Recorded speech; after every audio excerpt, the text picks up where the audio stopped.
Pourquoi vous pensez qu'une personne, depuis sa maison de Washington, serait en train de s'inquiéter sur comment vous vivez chez vous en Afrique? Comment vous avancez? Comment vous êtes en bonne santé ou pas? Pourquoi? C'est quoi son intérêt? Il n'y en a pas. Parce qu'il n'y a rien pour rien sur Terre.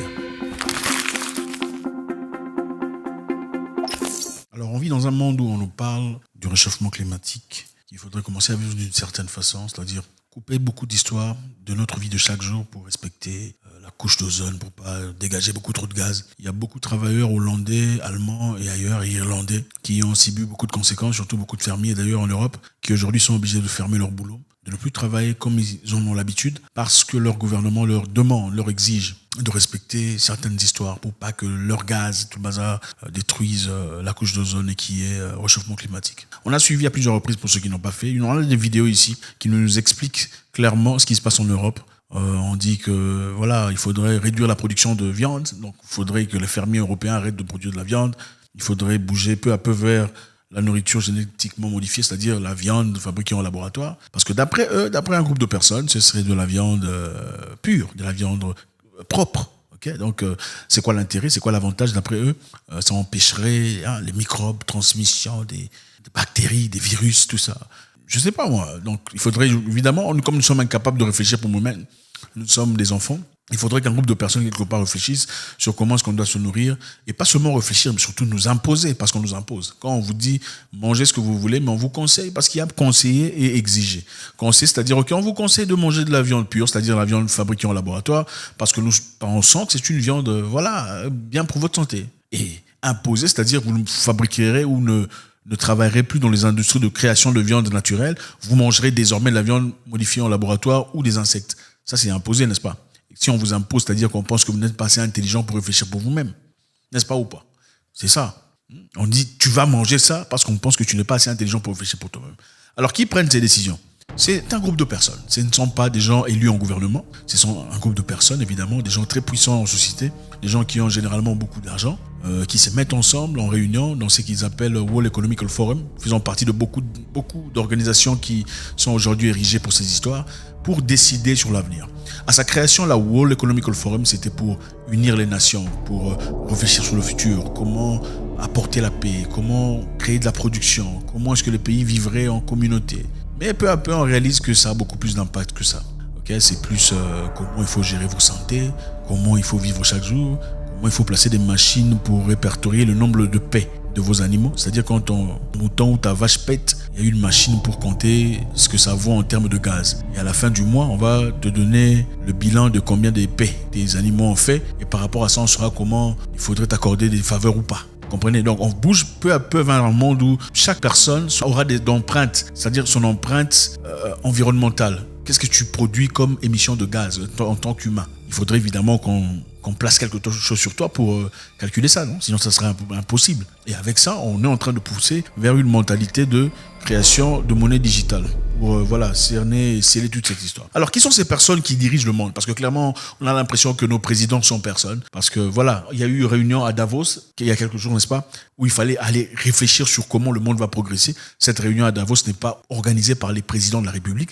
Ce sont des réunions organisées par des individuels, c'est-à-dire des grandes entreprises qui organisent ces choses et invitent les présidents. Et quand on invite les présidents, ça veut dire que vous êtes automatiquement impliqué. Parce que le président, évidemment, dans ce cas, prendra des décisions en accord avec les réunions qu'ils ont eues là-bas, organisées par des humains que vous n'avez pas élus pour une direction qui vous sera imposée. C'est donc ça. Alors, chez World Economic Forum, on voit deux visages qui reviennent très, très, très fréquemment. Il y a Klaus Schwab, l'allemand, et Bill Gates, qui, évidemment, a pris le marché de l'agriculture africaine. On veut produire des aliments génétiquement modifiés, des plantes génétiquement modifiées, des maïs, des bananes, tout ça là, génétiquement modifié, qui finalement créera un environnement où on ne peut malheureusement plus planter des choses naturelles parce que tout est génétiquement modifié. Quand tout est génétiquement modifié, on est obligé d'importer les semences génétiquement modifiées parce que ça détruira tout ce qu'il y a de naturel. D'accord? Maintenant, c'est deux personnes.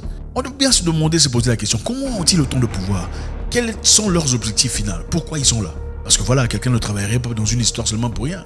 Il doit y avoir une certaine récompense. Si la récompense n'est pas financière, alors elle est comment? C'est pourquoi? Comment on est récompensé? Vous serez là assis à discuter sur les histoires de la vie, l'évolution des autres pays qui ne vous concernent pas. Comment est-ce que les femmes dans un continent qui est complètement loin de vôtre, en Afrique, doivent prendre soin de leurs estomacs et de leurs enfants et le nombre d'enfants qu'ils doivent avoir pour rien comme ça. Pour rien comme ça, tu vas quitter là où tu es, là, dans ton confort à Washington, pour aller prendre soin ou pour t'inquiéter sur ce qui se passe chez une femme au Mali, au Sénégal, en Mauritanie. C'est quoi l'intérêt? Les nombres d'enfants qu'il fera, la situation dans laquelle elle vivra, son état de santé, ça te dérange pas en fait. Pourquoi ça te concerne? Point d'interrogation. Alors, ce qui est clair ici, c'est quoi? La première chose à savoir, qui est Bill Gates? Bill Gates est une personne qu'on connaît depuis les ordinateurs, Microsoft, fondateur de Microsoft. Il a fait son argent à travers ses productions. Il a eu la monopolie pendant très longtemps dans le monde des ordinateurs. Il a été appelé en justice pour avoir à un moment donné, d'ailleurs, le monsieur Bill Gates, quand il a créé son ordinateur Microsoft, il a mis Microsoft Explorer. C'est l'élément qui te permet d'aller sur Internet. Donc tu cliques sur Microsoft Explorer, tu vas sur Internet. Maintenant, dans ces ordinateurs de Microsoft, il a fait de sorte qu'il soit presque impossible de placer un autre browser, un autre explorateur. C'est-à-dire, tu ne peux aller sur Internet qu'en cliquant sur Microsoft Explorer. Si tu mets par exemple Google Browser, ça ne fonctionne pas. Si tu mets Safari, ça ne fonctionne pas. C'était pourquoi? C'était pour casser la compétition. Chose qui est complètement illégale. C'est-à-dire, là, donc tu es obligé, si tu veux aller sur Internet, tu achètes ton ordinateur. Si tu veux aller sur Internet, tu es obligé d'utiliser son produit. Il a été emmené en justice pour ça.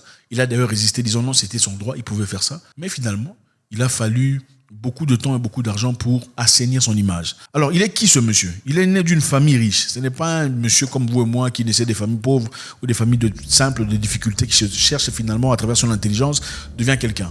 Bill Gates est né d'un père travailleur, un père est connu et craint en société. Bill Gates Senior et d'une mère qui était très influente dans le monde politique. C'est elle d'ailleurs qui a acquis Microsoft avant que ce ne soit Microsoft. Il a passé à son fils à travers beaucoup d'histoires. Monsieur a été élevé. C'est ça la réalité. Ce n'est pas que Bill Gates a fabriqué Microsoft, c'est pas ça. Sa maman a acquis ce qu'il avait acquis. Elle a passé à son fils et a appelé des personnes proéminentes en société pour le soutenir pour que le petit monte. Le papa de Bill Gates était qui? Le papa de Bill Gates est Bill Gates Senior, un homme grand de taille, qui a commencé dans les années 1900. Il était le parent du Planned Parenthood. Le Planned Parenthood, c'est quoi? C'est un programme issu d'une mentalité eugenics. Cette mentalité eugenics, c'est quoi? C'est une mentalité où on pense qu'un certain groupe racial de personnes est plus important qu'un autre groupe de personnes. C'est-à-dire, dans l'humanité, les humains ne sont pas égaux. Il y a les singes, il y a peut-être les Noirs, il y a peut-être les Thaïlandais, il y a les aborigènes, il y a vous voyez un peu progressivement les Indonésiens, il y a vous voyez un peu petit à petit on monte les Arabes, tout ça jusqu'à ce qu'on au-dessus de cette pyramide, il y a évidemment l'homme blanc avec des cheveux blancs et des yeux bleus. C'est ça l'idéologie eugénique qui a commencé depuis beaucoup plus longtemps, dans les années 1800. Dans cette idéologie, on dit que ceux qui sont au-dessus sont évidemment les créatures du Créateur. Le reste sont là pour servir. Et c'est la mentalité basée sur beaucoup d'Américains et beaucoup de personnes sur Terre. Alors le eugénique a laissé place au Planned Parenthood, qui a été promulgué par Margaret Sanger, une madame avec une mentalité extraordinairement noire. Alors, cette idéologie dit quoi? Cette idéologie dit que tout le monde n'a pas le droit d'avoir d'enfants. Les enfants ne doivent pas être donnés à n'importe qui. Donc, qu'il fallait créer un concept selon lequel, pour avoir des enfants, évidemment, il faut une autorisation. Donc, certains groupes de personnes peuvent avoir des enfants, et un autre groupe de personnes ne peuvent pas avoir des enfants. Et ceci est calculé par quoi? C'est calculé par rapport à l'intelligence, d'après elle, et ceux qui la soutiennent. Donc l'intelligence, la capacité cérébrale, la capacité de créer, la capacité créative.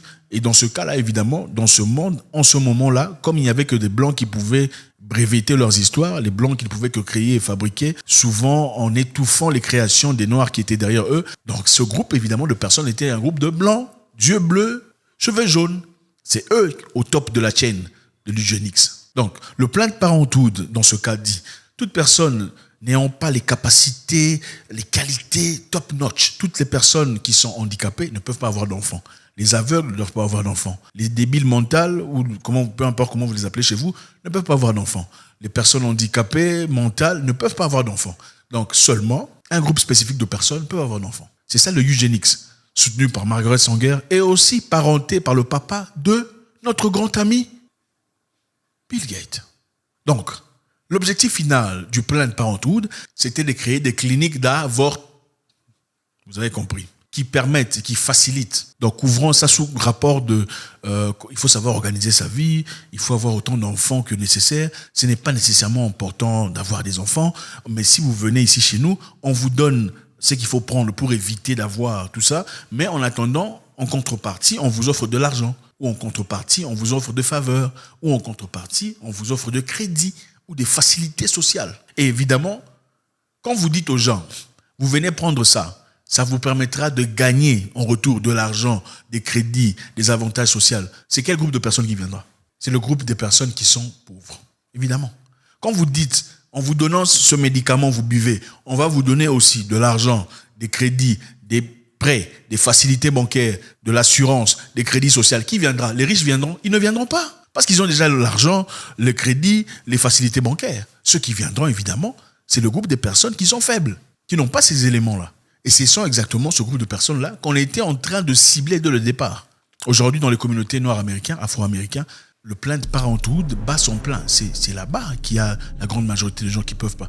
Évidemment, on l'a déguisé aujourd'hui comme autre chose, mais c'est ça l'objectif final. Encore une fois, pourquoi vous pensez qu'une personne, depuis sa maison de Washington, serait en train de s'inquiéter sur comment vous vivez chez vous en Afrique? Comment vous avancez? Comment vous êtes en bonne santé ou pas? Pourquoi? C'est quoi son intérêt? C'est quoi son intérêt? Il n'y en a pas. Parce qu'il n'y a rien pour rien sur Terre. Ça, c'est simplement une partie du passé de notre ami. C'est lui son père. Maintenant, combien de gens se retournent contre la mentalité de leur père?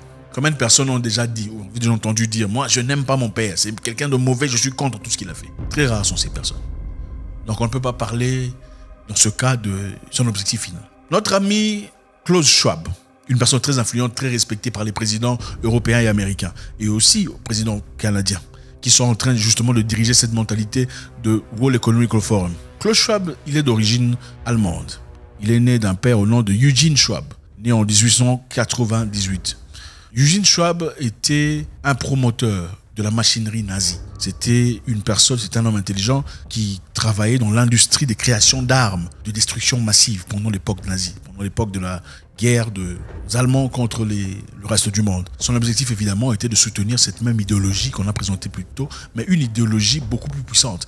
Vous comprenez la guerre de l'Allemagne. L'Allemagne avait pour objectif de surplomber sur le reste. Parce qu'évidemment, dans leur mentalité, ceux qui étaient au plus haut du pyramide étaient les personnes que vous connaissez. Eugene Schwab, père de Klaus Schwab, ingénieur, était le managing director de Vandersburg Turbine. C'est lui qui dirigeait et manageait ce groupe de création de destruction massive. Après la guerre, son travail atroce était apprécié par les Américains. Ouais, vous savez, généralement, pendant la guerre, quand vous combattez quelque chose, vous combattez quelqu'un, vous voyez comment il opère, vous commencez à examiner comment il a fait. Vous étudiez, c'est comme ça qu'ils font généralement. Ils veulent étudier pour savoir comment ils ont fait pour accomplir ça. Comment ils ont fait pour créer ces bombes-là. Comment ils ont fait pour faire une telle destruction. Je vous rappelle aussi, par exemple, la Deuxième Guerre mondiale, il y avait un général japonais, un médecin, chercheur. Son travail était atroce. Il faisait des choses incroyables dans ses laboratoires. Mais après la guerre, la Deuxième Guerre mondiale, au lieu de jeter en prison, on l'a pris, on l'a demandé, donne-nous les livres de tes recherches. Comment tu as fait pour découvrir qu'est-ce qui détruit l'homme dans ses profondeurs. Je ne donnerai pas les détails parce que c'est trop compliqué pour YouTube. Donne-nous les détails et on te rendra libre. Tu ne seras pas emprisonné. Donne-nous seulement des recherches que tu as fait sur les corps de nos confrères. Mais donne-nous les recherches, les dossiers, les résultats. On te rendra libre. Et évidemment, ce qui s'est passé, au lieu que le monsieur parte en prison pour aller payer le prix de tout ce qu'il a commis comme atrocité, il a été laissé. Et aujourd'hui, on dit apparemment qu'il serait en train de vivre en Argentine. C'est un militaire qu'on appelle Shiro Ishii. Le Japanese Mengele, il a commis des atrocités incroyables. Mais on l'a laissé partir. Pourquoi? Parce qu'il a donné les dossiers des recherches qu'il a fait sur les humains. Donc c'est ça qu'on fait. Avec le papa de Klaus Schwab, c'est la même procédure qui s'est passée. On voulait l'intelligence qu'il avait acquis pendant ses productions des armes de destruction et tout le bazar. Et à partir de là, on a créé une formation très intéressante aux États-Unis qu'on a appelée Kissinger International Seminar par William Yardley Elliott. Il a été le créateur de cette histoire. Il était partisan de cette mentalité eugéniste et aussi destructrice. Donc l'objectif était de comprendre, de créer des leaders qui continueront cette mentalité mais d'une autre forme. Comme elle a été combattue pendant la guerre mondiale et aussi précédemment que ça, il fallait trouver un moyen équitable, un moyen intelligent de continuer à perpétrer leurs histoires-là sans nécessairement dire que c'est leurs histoires. Alors, quelques temps plus tard, dans ce programme exclusif, tu peux pas seulement aller t'inscrire pour dire je veux faire partie de ça. C'était un programme attaché à Harvard University. Tu ne peux pas seulement aller à Harvard, je veux faire le programme de Kissinger International. Il fallait être invité, sélectionné. Donc, on vient te chercher, frapper à ta porte. C'est eux qui choisissaient ceux qui deviendront de futurs leaders, les global leaders. Alors, avec le temps, William Yandell Elliott, qui était conseiller à 6 présidents différents des États-Unis d'Amérique, ils ont fait tout ce qu'ils pouvaient faire pour aller chercher Klaus Schwab, qui est le fils de Eugene Schwab, pour aller faire cette formation intéressante. Je vous épargne les détails. Il y a beaucoup de choses qui se sont passées après. Et justement, avec le temps, comme vous le voyez, c'est une formation exclusive qui se fait à Harvard pour des gens qu'on vient choisir. On ne vient pas toquer à la... C'est eux qui viennent vous choisir. Un programme secret, exclusif à un certain groupe de personnes pour promulguer une certaine mentalité. Aujourd'hui, la World Economic Forum a aussi créé son programme de Global Leaders. Okay, c'est un programme où on choisit les jeunes. Macron a fait partie, Trudeau a fait partie et beaucoup d'autres personnes. Le président, la présidente de la Nouvelle-Zélande. Regardez comment ils ont géré leur histoire pendant ça, de manière très identique.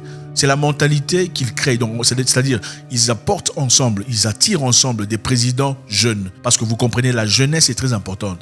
Quand vous mettez une certaine mentalité dans la jeunesse, vous pouvez être sûr qu'elle va avancer. Par rapport aux vieux, qui sont beaucoup plus compliqués à gérer. Alors, on cherche des jeunes pour devenir des leaders du global leadership. Les jeunes qui pourront perpétuer leur plan d'action jusqu'au futur. Alors, c'est pour dire, nous sommes ici dans un contexte où un groupe de personnes dirigées par Klaus Schwab, qu'on appelle World Economic Forum, ont été créés dans l'objectif d'unir les gens sur le plan économique, sur le plan global, sur le plan avancement et progrès. Mais bizarrement, avec le temps, ça a changé de forme, ça devient plus sur le plan sanitaire, comment il faut faire pour bloquer ça, comment il faut faire pour bloquer ça, il y a un autre ça qui arrive, et ça devient compliqué. Et finalement, il faudrait faire ça à tout le monde.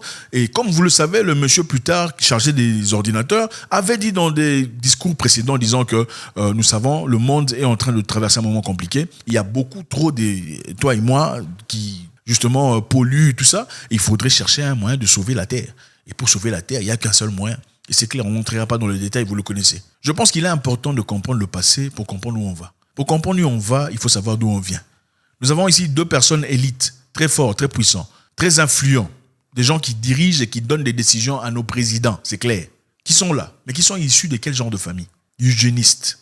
Des gens qui pensent qu'il y a un groupe de personnes élites à la tête, qui ont tous les droits. Et leur mentalité, l'eugénisme a créé le Planned Parenthood qui dit, sans vraiment le dire, que certaines personnes, certains groupes de personnes ne peuvent pas avoir des enfants. Un certain groupe de personnes, les handicapés, je ne dirai pas le nom, tout ça là, les gens qui sont déséquilibrés mentaux, les gens ne peuvent pas avoir des enfants. Donc il faut trouver un moyen d'aider.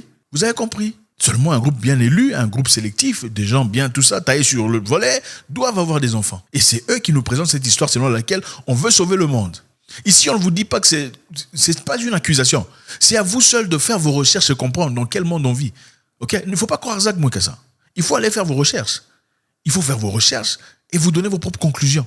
Je ne sais pas s'il y a des gens qui ne sont pas issus de votre famille qui vous veulent vraiment du bien, pour rien comme ça. Pour rien, se couper en 4 morceaux, 7 morceaux, quitter un continent pour un autre dans l'objectif de t'aider, toi, à faire tes plantations, t'aider, toi, à faire tout ça là, pour que tu sois en bonne machin. Je ne sais pas si on peut faire ça gratuitement, parce que généralement, on ne vous demande rien, n'est-ce pas? Donc, pourquoi je viendrais chez toi pour te demander d'améliorer ta maison pour rien? Point d'interrogation. Il faut se poser des questions. Klaus Schwab est très influent. Mais regardez son passé, je pense que c'est important. Monsieur l'autre là est très influent. Mais regardez son père et son histoire. C'est très important.